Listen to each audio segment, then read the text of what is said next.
El 11M pone en evidencia que España había sido muy eficaz en la lucha contra un tipo determinado de terrorismo, que es lo que llamamos un terrorismo doméstico, el terrorismo de ETA, pero había de alguna manera desconsiderado, había pasado por alto otra amenaza que también afectaba no solo a nuestro país, sino al conjunto de la comunidad internacional, que es el terrorismo yihadista.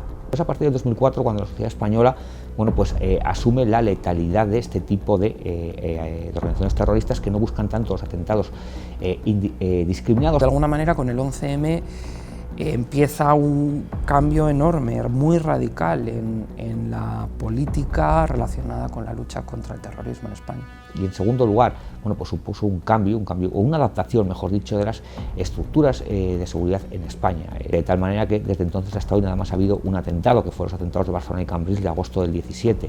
El hecho de que nada más haya habido ese atentado no significa que España haya dejado de estar fuera del punto de mira de los grupos terroristas. Por el contrario, está muy presente, pero si no ha habido más atentados es precisamente por la actuación de esas fuerzas y cuerpos de seguridad, bien de forma, vamos a decir, individual, bien también en coordinación y en cooperación con otras fuerzas y cuerpos de seguridad, particularmente de países de la Unión Europea. Es la clave para que en España no se hayan producido más atentados terroristas. España, como cualquier otro país europeo, hace una evaluación permanente, regular, de las amenazas que afectan a su seguridad, en concreto de la amenaza terrorista. Y esta evaluación la hacen los expertos de la lucha antiterrorista, fuerzas y cuerpos de seguridad, que en España tienen esta competencia, es decir, Policía Nacional, Guardia Civil, Mossos d'Esquadra, Ertzaintza, y también servicios de inteligencia. Esa evaluación, que es colectiva, que es conjunta y que está basada en indicadores de distinta naturaleza, conducen a un resultado, a una evaluación última acerca de la mayor o menor amenaza, el mayor o menor riesgo que tiene nuestro país de sufrir un atentado. Se establecen, si no recuerdo mal, son 5 niveles de alertas. El nivel de alerta 5 sería el máximo. En este momento estamos en nivel 4, un nivel 4 que se establece, yo creo que tras los atentados de Charlie Hebdo de 2015, de enero de 2015. La amenaza que enfrenta España hoy es muy diferente a la de hace 20 años en distintas dimensiones. En primer lugar, en las características de los individuos que se implican, de quienes se radicalizan en nuestro país. En 2004 eran en su mayoría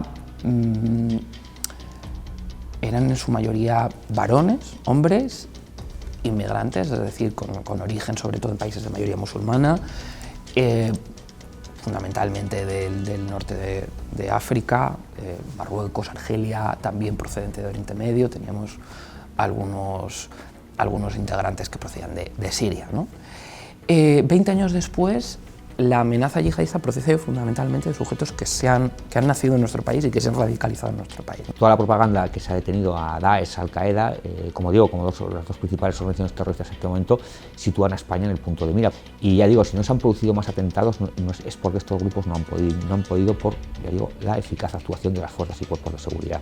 Porque a la hora de reclutar no están teniendo problemas ni en España ni en otros lugares de la Unión Europea. Es uno de los elementos distintivos de este terrorismo yihadista, la capacidad para adoctrinar y para reclutar. El segundo tiene que ver con a nivel organizativo, con los motores de esos procesos, con las organizaciones que instigan esos procesos de radicalización. Hace 20 años el terrorismo yihadista emanaba fundamentalmente de Al-Qaeda, de sus ramas territoriales o de sus organizaciones afines. Hoy, 20 años después, Al-Qaeda es una organización que sigue existiendo, ya no está liderada por ese líder carismático que era Osama Bin Laden, ni siquiera por su sucesor, Ayman al-Zawahiri, que también murió. Es una organización hoy con menor capacidad para organizar, planificar y ejecutar atentados fuera de sus territorios, de sus bases de operaciones, que están fundamentalmente ubicadas en Afganistán y en otros territorios de Oriente Medio. La amenaza hoy procede más de Estado Islámico, y que ahora inspira a la gran mayoría de quienes en España y en Europa pues se han alineado con la yihad global. Tiendes a actuar cada vez de una forma más descentralizada, y lo que se ha observado también, sobre todo con el fenómeno del Daesh, es la aparición de esos denominados lobos solitarios, que es una figura más asociada al terrorismo de extrema derecha.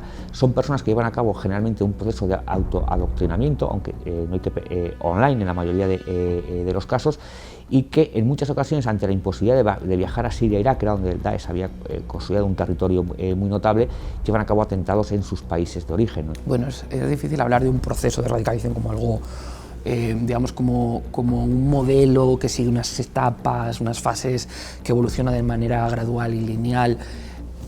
Los procesos de radicalización son muy singulares, muy individuales, porque están muy relacionados con condiciones, con características de los sujetos que atraviesan por estos procesos, ¿no? Hay procesos de radicalización que son muy rápidos y otros son muy largos, hay procesos que avanzan de manera directa hacia de la radicalización cognitiva, ¿no? De un proceso intelectual a un proceso activo, y hay procesos de radicalización que, sin embargo, pues, bueno, avanzan, retroceden, avanzan y retroceden.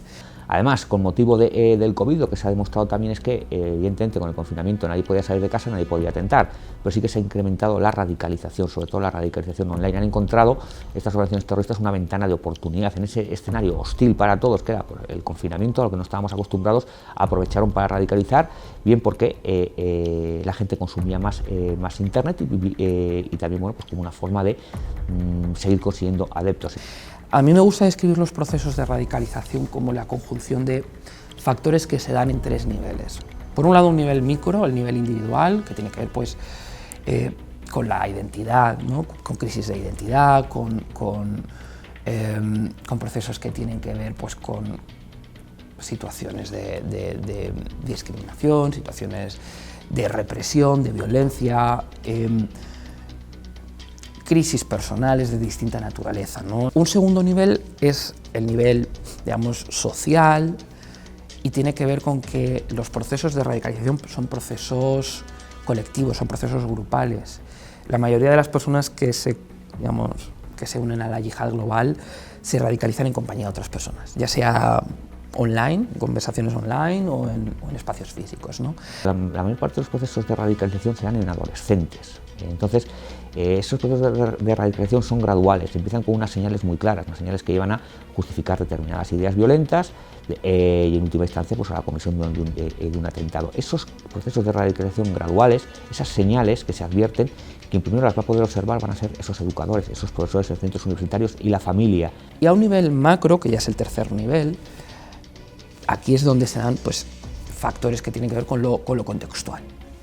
Tienen que ver pues, estas guerras, tiene que ver pues también, por ejemplo, episodios o crisis a nivel geopolítico, pero también a nivel internacional, la COVID, que funcionan como ventanas de oportunidad para que las organizaciones también resignifiquen estos eventos. Aquí no podemos pensar que las fuerzas del cuerpo de seguridad van a ser las que van a evitar los procesos de radicalización. Tiene una parte importante, pero yo diría que no es la parte sustancial, que la parte sustancial corresponde, a esos educadores y a las familias.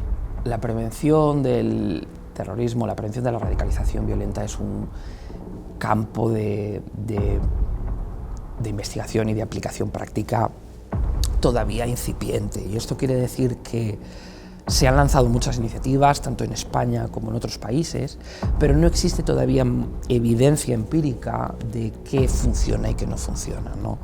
Y eso quiere decir que estamos en una lógica de ensayo, error, acierto. La narrativa del terrorismo es muy simplificadora, es reduccionista, es maniquea, pero tiene un éxito abrumador.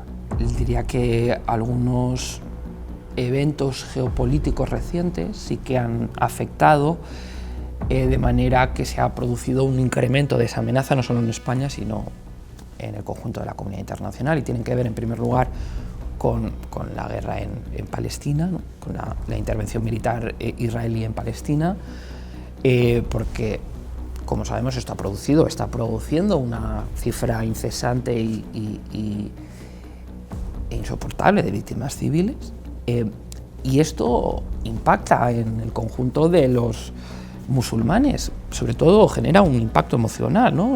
Que las organizaciones terroristas, que Al-Qaeda y Estado Islámico, están utilizando para nutrir sentimientos de agravio, para nutrir sus marcos de interpretación y de acción, para nutrir su discurso, su narrativa, su retórica, que llama a reaccionar contra Occidente. Pero es Occidente también responsabilizado porque su inacción o su desinterés está alargando el sufrimiento de los musulmanes. Junto a ello también hay que tener en cuenta una cosa que se puede denominar la simplicidad a la hora de atentar. Atentados low cost, ya no hay que hacer grandes dispendios económicos como pudo ser, por ejemplo, el 11M o el 11S, sino que con una furgoneta que tú alquilas por un módico precio la puedes encontrar contra una muchedumbre, como sucedió en Niza. Hace 20 años el principal origen de esa amenaza eran las organizaciones terroristas. Los atentados que sufríamos fundamentalmente estaban vinculados a organizaciones. El 11M, el 11S, parten de direcciones, de directrices que emanaban de organizaciones, del liderazgo de algunas organizaciones, de Al-Qaeda. Hoy vemos que esa amenaza se ve complementada por la que representan actores, individuos solitarios, ¿no?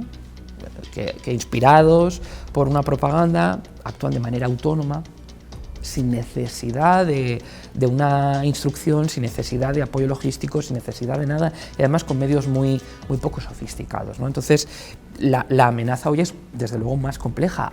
Hay más organizaciones yihadistas, ya no es Al-Qaeda el único polo de la amenaza, también tenemos Estado Islámico y todas las, digamos, los grupos que orbitan en su entorno. El terrorismo tiene siempre una finalidad política y para conseguir esa finalidad política utiliza la violencia, legitima el uso de la violencia. ¿Cómo lo legitima? A través de la comunicación y del lenguaje, la capacidad que tiene. El terrorismo es comunicación.